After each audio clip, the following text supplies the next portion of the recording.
සුබ දවසක් යාළුවෝ හැමෝටම ආදරයෙන් පිළිගන්නවා මගේ channel එකට.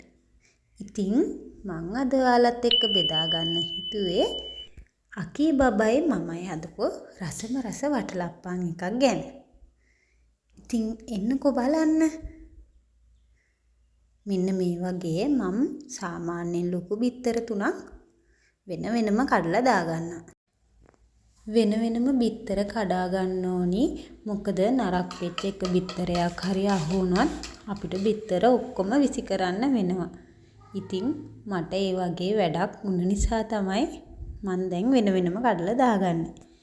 ඊළඟට මම මෙතර කිරි මිලිලීටර් 500ක් හදාගෙන තියෙනවා. පිටිකිරි මේස හැඳි 5ක් දාලා. ඒ අතරේ ඔන්න අපේ හොරගෙඩියා හොරෙන් මේ කිරි බොනවා. ඉතින් මේ ටික හොඳට ගසා ගන්න ඕනි. මේ ටික ගසාගෙන මම සීනි ටික කැරමල් කරගන්නවා. පැණි එක හදාගන්න. සීනි මේස හැඳි 7ක් වගේ මම මෙතන එකතු කරගන්නවා.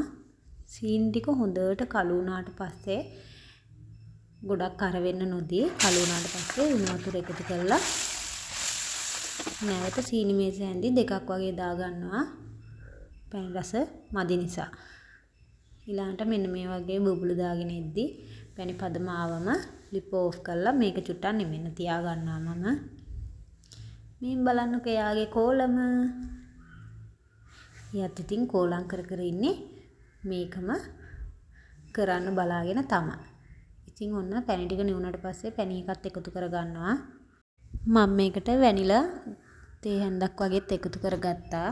ඉතින් පැණි එකත් එකතු කරගත්තට පස්සේ මේක හොඳට ගසා ගන්නවා. බලන්නකෝ එයාට ඉතින් මේක හදන්න කලින් කිරි කියලා හිතාගෙන බොන්න ඕනිලු. ඊළඟට මෙන්න මේ වගේ මං ස්ටීම් කරගන්න පුළුවන් භාජනයක් අරගෙන මේක පෙරලා භාජනයට දාගන්නවා.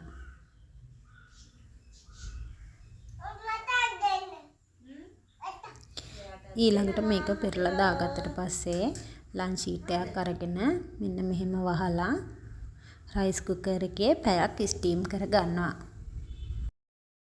ඉතින් මේ රයිස් කුකර් එකේ පැයක් ස්ටීම් කරලා ගත්තට පස්සේ තමයි බලන්න රස පාටට තියෙනවා. ඉතින් මේක නිවුණට පස්සේ පැය 3ක් වගේ ෆ්‍රිජ් එකේ තියලා ගන්න ඕනි. දැන් මම මේක අනිත් පැත්ත හරව ගන්නයි යන්නේ. ඉතින් මේ තියෙන්නේ අපේ සීනි වලින් හදාගත්ත රසම රස වටලප්පන් එක. ඉතින් වීඩියෝ එක හොඳයි නම් ලයික් එකක් දාලා කමෙන්ට් එකක් දාන්න.